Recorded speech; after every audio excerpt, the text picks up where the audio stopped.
텐데 뭐 어떤 짐승을 두려워하는 사람도, 뭐 쥐를 보면 아주 두려워하는 사람이 있고, 뱀을 보면 두려워하는 사람도 있어요. 이와 마찬가지 어떤 상황에 처해 있으면 또 그것이 두려울 때가 있어요. 또 어떤 공간에 들어가면 그것이 두려울 수가 있어요. 그래서 어떤 공간 안에 어떤 특정한 상황 안에 그렇게 들어가면 두려움을 표현하는 거를 우리가 소위 뭐라 그러죠? 폐쇄공포증 뭐 이런 것들, 공황장애 이런 것들이 요즘 많이 생기고 있는데, 그런 두려움들이 있어요. 그런데 여러분들, 사람을 한자로 보면 어떤 거예요? 한자는 사람 인자 이거죠. 보면 이 한자는 사람과 사람이 서로 맞대어 살아가는 존재라는 것을 한자에서 이렇게 표현해주고 있어요. 결국 사람이라는 존재는 혼자 살아갈 수 없고 사람의 무리 속에 들어가서 살도록 창조된 존재입니다. 그럼에도 불구하고 또 많은 두려움이 있지만 사람에 대한 두려움이 있어서 사람 속에 들어가지 못하고 살아가는 사람들이 있어요. 사람 인자가 이렇게 사람과 사람이 더불어가는 존재로 창조되었음을 말해주고 있지만, 여전히 사람에 대한 두려움 때문에 사람 속으로 들어가지 못하는 사람들이, 현대인들이 많이 있더라고요. 그래서 우리가 가끔 이걸 대인기피증이라고도 하고, 또 이런 삶을 살아가는 사람들을 소위 운둔형 외톨이다라고 이렇게 말하기도 합니다. 오늘 성경을 보니까 야곱도 두려움이 지금 가득 찼어요. 어떤 두려움이 가득 찼어요? 형 에서와 아버지 이삭을 속여가면서 무엇을 빼앗았어요? 장자가 받을 수 있는 그 축복권을 자기가 다 받았어요. 그걸 형하고 아버지를 속여서 그걸 받았어요. 그래서 형이 매우 화를 바라면서 그 형이 항상 그를 쫓아다님으로 말미암아 그는 그런 두려움, 사람으로 오는 그런 두려움을 가지고 있었어요. 정작 그는 그 축복을 받았어요. 누구를 통해서요? 아버지 이삭을 통해서 받았지만 안타깝게도 그 축복을 뭐하지 못했어요? 누리지 못했어요. 왜요? 그 안에 두려움이 가득 찼기 때문에. 두려움이 가득 차서 그 축복을 받았지만 누리지를 못한 거예요. 즉 하나님께서 우리 인생 가운데 예비해 놓으신, 특별히 예수 그리스도의 그 십자가의 사랑으로 우리에게 예비해 놓으신 하나님의 은혜와 축복이 우리 안에 있지만, 두려움이 우리 안에 가득 참으로 말미암아 그 은혜와 축복을 누리지도 못하고 또 그 은혜와 축복을 또 나누지도 못하는 삶을 살아가는 겁니다. 오늘 야곱이 바로 이런 그 삶의 지정 가운데 살아가는 거예요. 아버지로부터 정작 축복권은 받았지만, 축복은 받았지만 그 축복을 쓰지를 못하는 거예요. 그리고 나누지를 못하는 거예요. 왜 안에? 그 내면 안에 철저히 두려움이 꽉 차 있었기 때문에 그런 상황 가운데 지금 살아가고 있었습니다. 그런 상황 가운데 야곱은 여러분들 잘 보면 알겠지만 참 좋게 말하면 참 좋게 말해줄 수 있지만, 그냥 이렇게 냉철하게 보면 참 계산이 빠른 사람이에요. 그리고 이익을 따져서 자기가 손해보는 것이 생기면 절대 그것을 하지 않는, 정말 이기적이고 계산적인, 이율배반적인 사람입니다. 그래서 늘 형 에서로부터 어떻게 하면 형 에서가 받는 그 장자권을 내가 받을 수 있을까 하며 호시탐탐 그것을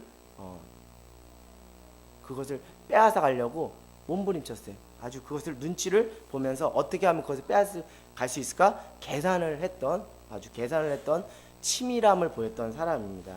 창세기 27장에 보면 아버지 이삭이 이제 나이가 많이 들어서 이제 앞이 보이지 않아요. 그래서 이제 자기가 죽기 전에 장자 에서에게 줄 그 장자의 축복권을 다 주기 위해서 이제 이런 말을 합니다. 이제 들에 나가서, 특별히 에서는 사냥을 잘했거든요. 그래서 털도 많고 사냥을 잘해서 들에 가서 들에 가서 사냥을 해서 맛있는 별미를 내게 주면 내가 그것을 먹고 흡족하게 해서 장자 너에게 축복을 하겠다라는 소리를 에서도 들었지만 옆에 있던 동생 야곱도 들었어요.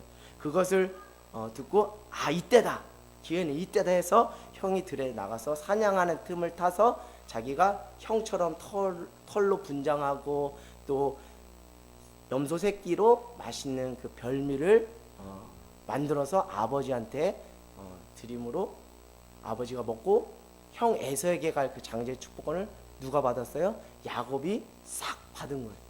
그리고 나서 뒤늦게 에서가 와서 이제 그것으로 별미를 해서 아버지한테 드리고 축복권을 받으려고 하는데 이미 누가 가르쳤어요? 야곱이 가르친 것을 암과 동시에 이제 형 에서와 동생 야곱은 이제 형제지간이 아니라 무슨 지가 된 거예요? 원수지간이 된 거예요. 그러면서 이제 야곱은 하란 그 외삼촌에 있는 라반의 하란 땅에서 20년 동안 그 도피하는 생활을 합니다. 그러나 그곳에서 또 아내도 만나고 또 자녀도 낳고 또 부도 축적했어요. 그러나 부도 겉으로 보면 아주 잘 되는 집안이었어요. 그럼에도 불구하고 늘 야곱의 마음에는 짐이 있었어요. 왜요?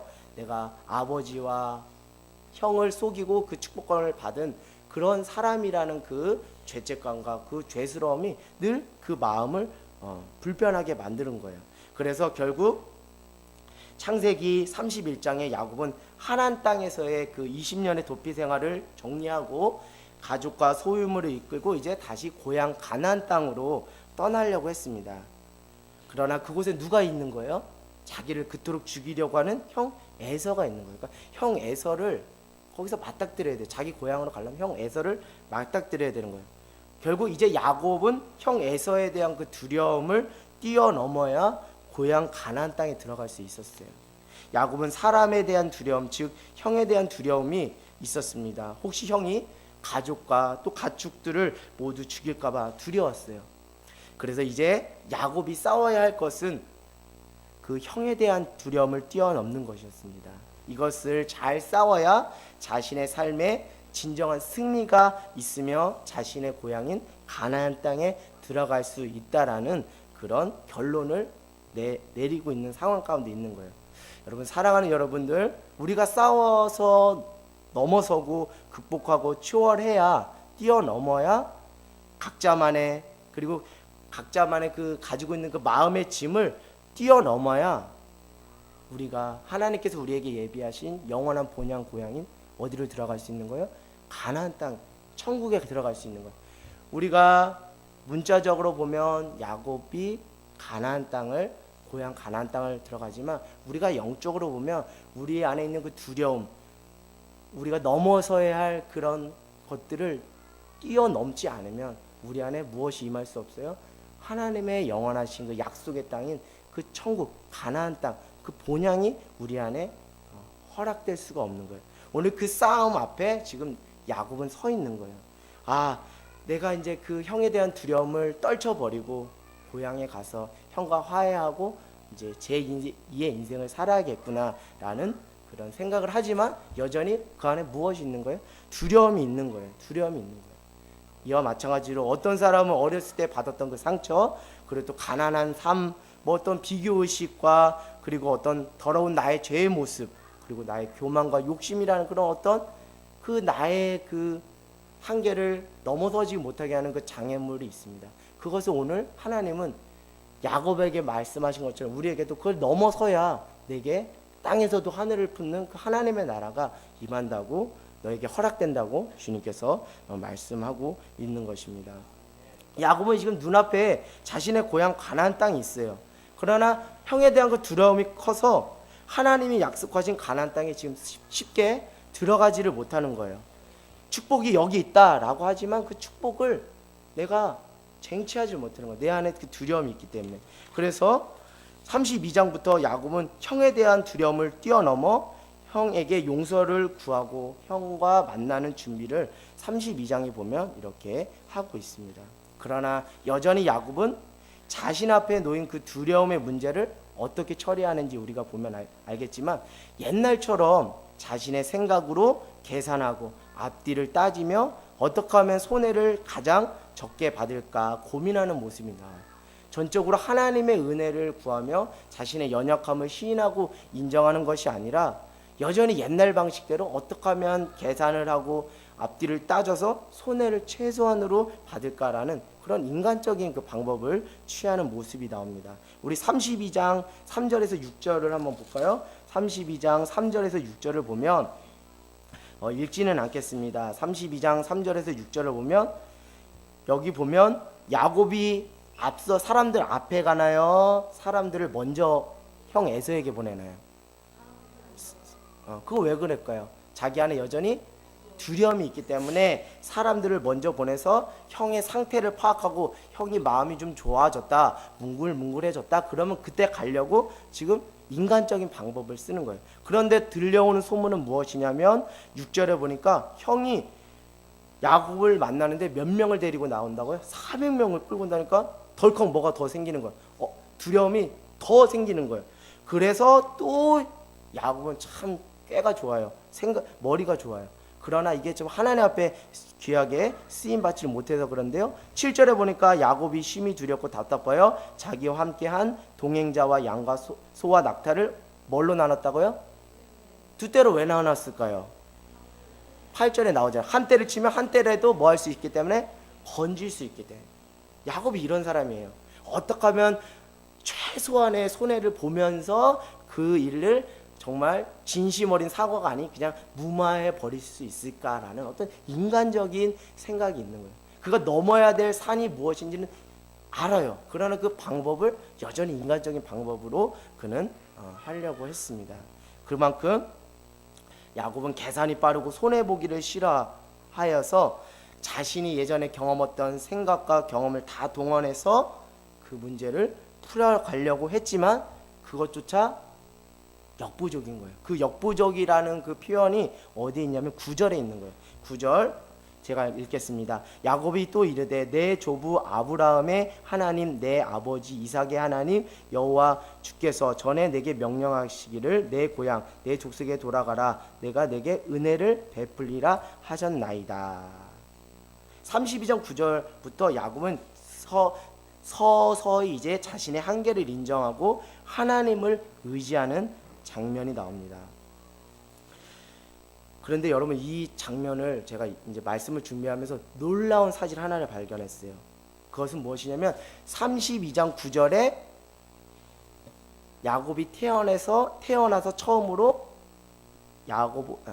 창세기 32장 9절에 야곱이 태어나서 처음으로 무한 사건이 기록된 거냐면 하나님께 간구한 사건이 최초로 기록된 곳이 창세기 32장 9절인 거예요. 여러분들 짐작할 건데 야곱이 지금 처자식이 다 있기 때문에 아기는 아니겠죠? 거의 뭐 그 중년의 나이가 됐을 거예요. 그럼에도 불구하고 성경의 그 연구가들에 의해서 발견된 것은 야곱이 지금까지 하나님 앞에 자신의 연약함을 철석같이 인정하며 하나님을 의지하고 간구했던 장면이 하나도 안 나온다는 거예요. 지금에서야 창세기 32장 9절에서야 비로소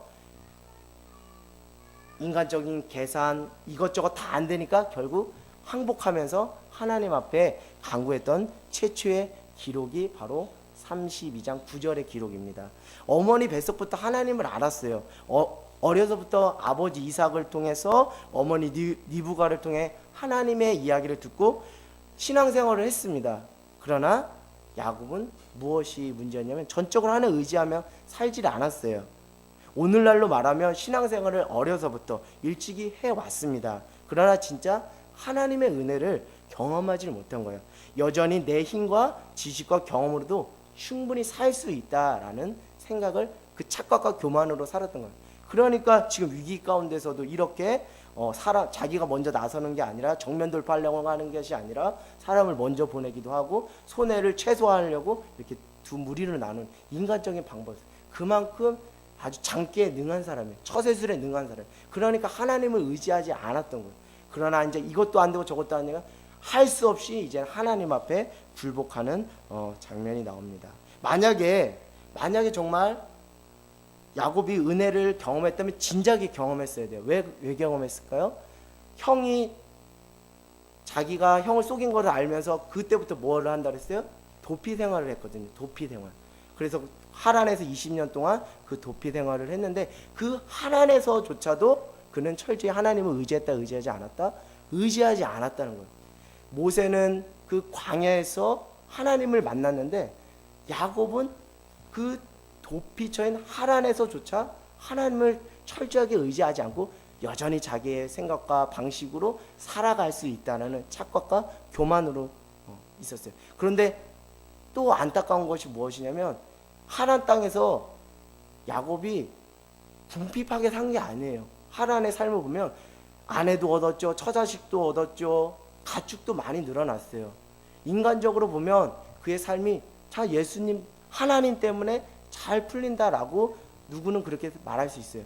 그러나 면밀히 살펴보면 하나님 때문에 잘 풀린 게 아니라 여전히 야곱은 자기의 꾀와 자신의 지식과 경험으로 잘 살 수 있다, 이런 어려움도 잘 극복하고 위기도 뛰어넘을 수 있다라는 착각을 했기 때문에 여전히 하란 땅에서도 철저히 하나님 앞에 무릎 꿇지 않고 하나님을 의지하지 않았어요. 그러다가 이제 결국 하나님의 은혜를 경험하는 그것을 미루고 여전히 자기 깨와 자기 경험으로 살다가 도저히 안 되니까 이제 결국 32장 9절에 이렇게 최초로 자기 인생의 최초로 하나님 앞에 매달리는 사건, 하나님 앞에 항복하는 사건이 나옵니다. 근데 여러분 말씀을 또 보다 보면 그러나 이거는 또 철저하게 하나님 앞에 항복한 게 아니에요. 아직도 하나님 앞에 항복한 것 같지만 인간적인 방법을 또 쓰는 모습이 또 나와요. 자, 야곱 어떤 모습이 나오냐면 32장 13절부터 이제 우리가 읽었던 말씀인데 거기서부터 또 어떤 방법을 쓰냐면 형의 마음을 풀기 위해서 무엇을 준비해요? 예물을 준비하는 거예요. 예물을 준비하는데 또 자기가 나서요. 사람을 앞세워요. 사람을 앞세워서 내가 이 예물을 가지고 너희들을 앞서 보낼 테니 누구를 만나면 형 에서를 만나면 나를 대신해서 뭐 잘해줘라, 얘기 좀 잘해줘라, 형 마음 풀리게 너희들이 얘기 좀 잘해줘라 라고 하면서 한꺼번에 보낸 게 아니라 또 어떻게 했어요? 첫 번째 때, 두 번째 때, 세 번째 때로 나눠서 또 그것도 나눠서 손해를 최소화하기 위해서 나눠서 그렇게 보냈습니다. 그러면서 이제 주의 종인 야곱이 주인에게 예물을 준비했으니까 마음을 푸시고 저 좀 받아 주시옵소서라고 너희들이 대신 가서 얘기해라 라고 여전히 인간적인 방법을 쓰는 장면이 나옵니다. 자, 저는 이것을 보면서 대충 죽는 것보다 하나님 앞에서 신앙 안에서 대충 죽는 것은 안 죽은 것만 못하다, 이런 결론을 내렸어요. 하나님은 완전하신 순종을 원하시는 거예요. 99%는 순종하고 1%는 순종 안 하면 하나님 눈에는 순종 안 한 거예요. 그러나 인간들의 눈을 보면 99%도 큰데 그 99% 순종하면 잘한 거 아닙니까? 라고 말할 수 있지만 그 1%의 불순종과 교만이 삽시간에 99%의 순종을 잡아 삼킬 수가 있다는 거예요. 이게 영적인 세계의 놀라운 역설의 진리며 법칙인 거예요. 그래서 하나님은 오늘도 야곱에게 무엇을 요구하시는 거예요? 철저하게 항복할 거면 철저하게 항복하고 죽을 거면 제대로 죽어야지 어설프게 죽으면 안 죽은 것보다 못하다라고 오늘 야곱에게 말씀하시면 자꾸 야곱의 인생을 자꾸 코너로 몰아가시는 거예요. 자꾸 너가 죽어야 너가 사는 거야 하면서 자꾸 코너로 자꾸 이렇게 몰아가시는 것입니다. 결국 사도 바울이 고린도 전서 15장 32절에 기록하고 있듯이 이렇게 살지 않기 위해서 결국 사도 바울이 고백한 것처럼 우리가 날마다 나 자신을 쳐서 주님의 십자가 앞에서 죽어지는 일밖에 없는 거예요. 한번 내가 항복했다고 그것으로 땡이 아니에요. 내가 한번 하나님 앞에 철저하게 무너졌다고 해서 그것이 내가 주님 앞에서 완전히 세워진 게 아니에요. 사도 바울이 말하잖아요. 사도 바울이 날마다 나는 죽노라라고 그렇게 말하잖아요. 그와 마찬가지로 철저히 우리가 매일 주님의 십자가 앞에서 나 자신을 쳐서 복종하는 것이 내가 정말 주님 앞에 100%의 그 순종의 제사를 올려드릴 수 있는 유일한 길이라는 것을 우리가 알 수 있습니다. 마태복음 8장 34절에 우리 목사님이 기도회 때 말씀하신 것처럼 우리가 예수님을 쫓으려면 날마다 자기를 부인하고 그리고 자기 십자가를 지고 예수님을 쫓으라라고 예수님께서 말씀하셨어요. 저는 특별히 우리 목사님께서 말씀하신 것 중에 자기 부인을 우리 삶에 어떻게 적용하면 좋을까요? 라고 말씀하셨을 때 목사님이 이렇게 말씀하시더라고요. 오늘날의 자기 부인은 자기 관대함으로부터 철저하게 떠나는 것이다. 더 말을 풀어서 얘기하면 나는 괜찮고 저 사람은 저렇게 되면 안 돼. 이런 거 있잖아요. 다른 사람에게는 정말 날카로운 칼날을 세우면서 나한테는 그냥 두리뭉실 넘어가는 거 있잖아요. 저 사람 왜 싫어하는데 저렇게 그럼 나는 그래도 돼. 이런 식으로 두리뭉실하게 넘어가는 그 자기 관대함을 깨트리는 게 오늘날 자기 부인이다 라고 말씀하신 것이 저에게도 매우 도전이 되고 저도 회개가 되는 부분입니다. 그만큼 날마다 내가 죽지 않으면 야곱 같은 또 인간적인 방법을 또 동원해서 어떻게든 그 상황을 모면하려고 하는 거예요. 결국 22절에서 23절을 한번 보겠습니다. 22절, 23절을 보니까 밤에 일어나 두 아내와 두 여종과 11 아들을 인도하여 야복 나루를 건널세. 그들을 인도하여 시내를 건너가게 하며 그의 소유도 건너가게 하고 24절에 야곱은 홀로 남았더니 이렇게 표현되어 있어요. 여러분 영화를 보면 아시겠죠? 영화를 보면 악당들이 최후 발악을 어떻게 해요? 악당들이 최후 발악을 어떻게 해요? 가족들, 사랑하는 사람들 꼭 또 마지막에 체포를 해가지고 아주 결박을 해서 그 머리에 뭐 총을 겨누고 있으면서 한 발짝만 더 오면 내가 쏘겠다, 뭐 해치겠다 이런 식으로 하잖아요. 지금 야곱도 이런 상황인 거예요. 근데 할 수 없이 결국 누구까지 앞세웠어요? 자기가 안 가고 누구를 앞세웠어요? 사랑하는 아내와 그리고 여종과 그 자녀들과 그 소유물까지 앞세웠어요. 그만큼 그의 한계는 지금 막바지에 와 있는 거예요. 여러분 생각하면 여러분이 사랑하는 아내와 자식을 그 형 에서에게 보내는 그 심정, 야곱의 심령을 이해할 수 있겠어요? 그만큼 지금 처절한 위기 가운데 있는 거예요. 그것을 그 아내와 자녀들을 보내면서 지금 마음의 두려움과 근심에 쌓이는 거예요. 혹 내 아내와 자녀들을 형 에서가 치면 어떡할까? 라는 두려움을 가지면서 이제는 최후의 보루, 그냥 마지노선에 서 있는 거예요. 그러면서 그 약복강에 이제 야곱은 혼자 남게 된 거예요. 그런 상황 가운데서 지금 야곱은 하나님이 자꾸 그를 코너로 모는 거예요. 약복강 나루에서 인생의 코너로 자꾸 모는 거예요. 그러면서 밤새 이제 그 약복강 나루에서 나타났던 그 하나님이 보내신 주의 천사와 그 막 허벅지 관절이 부러지는 그 상황, 날이 새는 그런 상황 가운데서도 끝까지 씨름하면서 무엇을 구했어요? 26절에 당신이 내게 축복하지 않으면 가게 하지 않겠나이다. 무엇을 구한 거예요? 축복을 구한 거예요. 축복을 구한 거예요. 비로소 야곱은 일생일대에 그동안 자기 힘으로 살아갈 수 있다는 생각을 이 장면에서 철저하게 깨트린 거예요. 그리고 철저히 나라는 존재는 하나님의 은혜가 아니면 안 된다는 것을 깨달은 거예요. 그러면서 하나님의 은혜, 하나님의 축복을 간절히 사모하며 밤새 허벅지의 관절 뼈가 부러지는 상황까지 가면서 주의 천사와 씨름하며 하나님 저를 축복하여 주십시오. 주님의 은혜가 아니면 주님 저는 한시도 살아갈 수 없는 연약한 존재입니다 라고 그렇게 간절히 주의 천사와 씨름하며 그 주님의 은혜와 주님의 축복을 구했던 장면이 나옵니다. 사랑하는 여러분, 우리는 정말 여러분들이 아시다시피 하나님의 은혜가 아니면 우리는 온전히 살아갈 수 없는 존재예요. 이것을 일찍이 깨달으면 깨달을수록 은혜인 줄 믿습니다. 그러나 야곱은 그것을 너무 가볍게 생각하고 미루다가 인제서야 인생의 궁지에 혼에 몰려서 인제서야 그것을 깨닫고 주의 천사와 씨름을 한 거예요. 여러분 하나님의 은혜가 없다면 우리 요한계시록 3장 1절에서 말하고 있듯이 요한계시록 3장 1절에 말하고 있듯이 살았다는 이름은 가졌으나 죽은 자와 같은 거예요. 오늘 야곱은 그동안 살아가긴 했으나 이름은 살아있는 자나 실상은 하나님의 은혜가 없기 때문에 죽은 자와 같은 삶을 살았던 거예요. 결국 야곱은 하나님의 은혜 안에서 이제 야곱이란 이름 대신 무엇으로 바뀌었어요? 이스라엘로 바뀌었어요. 이스라엘로 바뀌었어요. 이것은 야곱의 신분이 존재 자체가 하나님의 은혜 안에서 바뀐 거예요.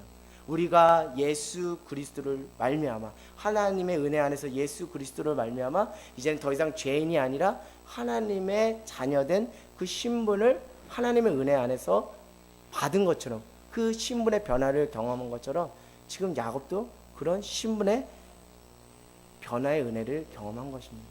여러분 겉으로 우리가 화장을 하고 예쁜 옷을 입으면 우리의 겉모습은 바뀔 수가 있어요. 다른 사람들 앞에 깜짝같이 다른 사람을 속일 수 있어요. 그런 말이 있잖아요. 신혼여행 가서 그 첫날 밤 비로소 아내의 쌩얼을 그때 보고 깜짝 놀란 남편이 한두 명이 아니라 그만큼 화장 기술이 너무 좋아요. 성형 기술이 좋아요.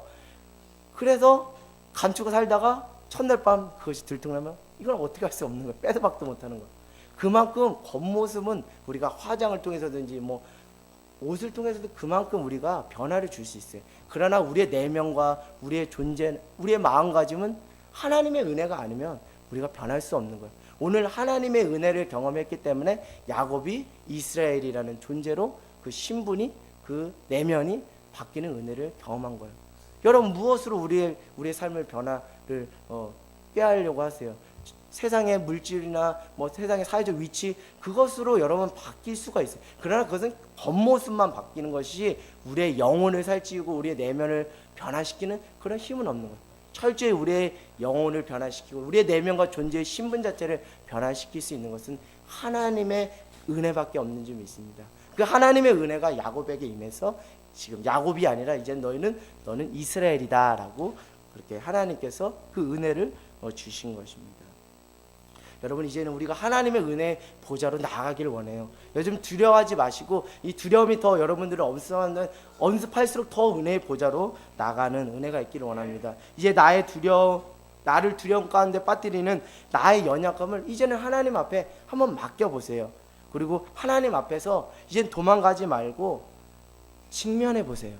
오늘 야곱은 주의 천사와 씨름하면서 자신의 연약함 앞에, 하나님 앞에서 자신의 연약함을, 부끄러움, 발가 벗겨진 다 모습을, 다 수치스러운 모습 다 내어놓으면서 하나님의 은혜를 사모하기 위해서 직면한 거예요. 맨날 요리조리 꾀부리면서 도망갔던 인생인데 이젠 직면한 거예요. 하나님의 은혜를 붙잡은 거예요. 그랬더니 하나님의 은혜가 임한 것입니다. 여러분 안에 연약함이 들춰진다는 것, 여러분 안에 어떤 그 가시가 들춰진다는 것은 결국 여러분이 지금이야말로 하나님의 은혜를 제대로 받을 수 있는 절호의 기회라는 것을 깨닫는 은혜가 있기를 원합니다. 야곱은 이것을 하나님께서 몇 번의 기회를 주셨어요. 하란으로 도피했을 때도 너 여기서 은혜 좀 받아라 라고 기회를 줬는데 그때도 깨부렸어요. 그러다가 이제 결국 야복강 나루, 우리 인생의 야복강 나루에서 하나님과 대면하고 자신의 연약함과 직면함으로 하나님의 은혜를 경험한 거예요. 그래서 하나님의 은혜인 거예요. 이렇게 야곱 같은 자도 이스라엘로 바꾸시잖아요. 여러분도 하나님 안에서 여러분의 존재 자체를 변화시키는 은혜가 있을 줄 믿습니다. 그러나 단 조건은 하나예요. 여러분, 도망가면 안 돼요. 회피하면 안 돼요. 덮어두면 안 돼요. 겉으로 다른 사람 속이고 하나님 속이면 안 돼요. 그냥 발가벗겨진 모습 그 자체로 하나님 앞에 직면하면 하나님 이전에 내가 경험할 수 없었던 그 초월적인 하나님의 은혜를 경험할 수 있는 거예요. 이제는 예전에 이것 자체가 두렵고 수치스럽고 부끄러운 것이었다면 하나님의 은혜가 임하면 이제는 벌거벗겨진 것이 두렵지가 않아요. 이제는 그것이 자유하고 이것으로 말미암아 또 나는 하나님의 은혜를 받겠구나라는 그런 간절함이 더 생기는 거예요. 이제 우리 인생의 연약함, 그 문제를 가지고 여러분 야복강 나루로 나아가 하나님과 직면한 은혜가 있기를 원합니다. 이제 회피하지 마시고 도망가지 말고 오직 주의 은혜만을 간절히 사모하는 저와 여러분이 되길 원합니다. 저는 야복강 나루에서 야곱이 이렇게 주의 천사와 씨름하면서 야곱에서 이스라엘로 바뀐 이 모습을 보면서 다메섹 도상에서 사도 바울이 회심한 사건이 떠오르더라고요. 자꾸 그게 매치되더라고요. 제가 보기에 이 일생의 이 야복강 나루에서의 이 사건이 야곱의 인생에서 회심의 사건의 날이 아닌가라는 생각이 듭니다. 회심의 날. 야복강 나루에서 야곱은 회심을 한 거예요.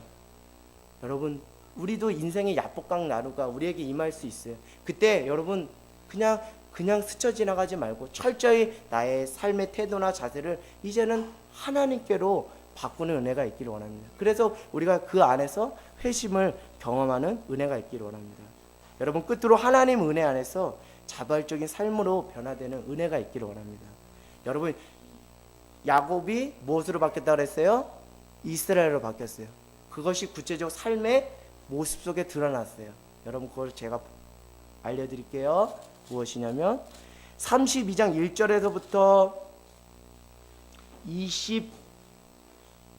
24절까지는 야곱은 어떻게 했어요? 32장 1절부터 4절까지 야곱은 어떤 삶을 살았어요? 여러분 생각하기에 피하는 삶인데 구체적으로 어떻게 피했어요? 자기가 손대 쓰지 않고 사람들 잡고 보내고 나중에 결국 누구까지 보냈어요? 아내와 자식까지 마지막으로 보내는, 이것이 뭐예요? 회피예요. 회피. 도망치는 거예요. 끌려가는 인생이었어요. 그러나 32장 3절을 한번 보겠습니다. 32장 3절에 보면 야곱이 은혜를 받고 야곱이 변한 게 무엇이냐면 32장 3절에 야곱이 세일 땅 애굽들에 있는 형 에서에게로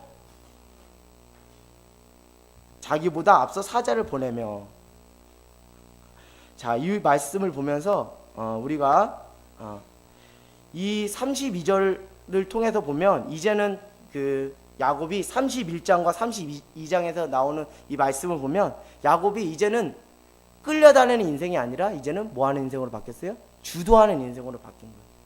그만큼 자발적인 은혜가 중요하다는 거예요. 이제는 끌려다니고 회피하고 나보다 앞서 사람을 앞세워서 도망치는 이런 자였다면 이제는 자기가 이제는 은혜를 받고 자발적인 앞장서는 인생을 살게 된 것입니다.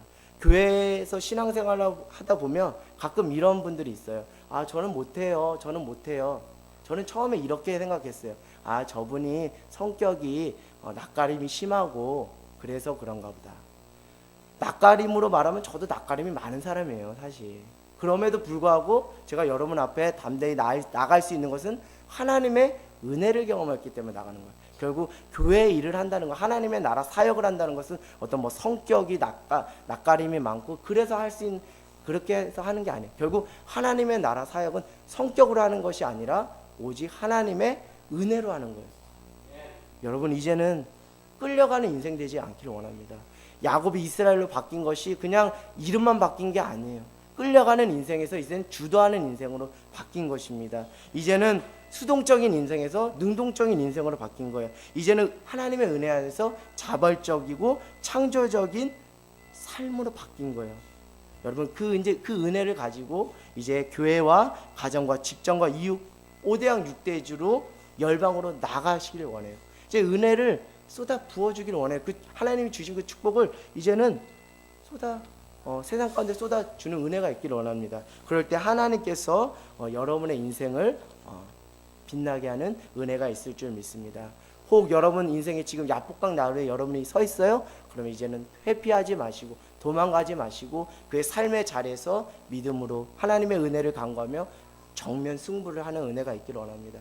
그때 이전에 경험하지 못했던 그 하나님의 은혜가 여러분에게 임하고 그 은혜의 힘으로 여러분 살아가는 인생이 될 줄 믿습니다. 아멘. 이 시간 우리 함께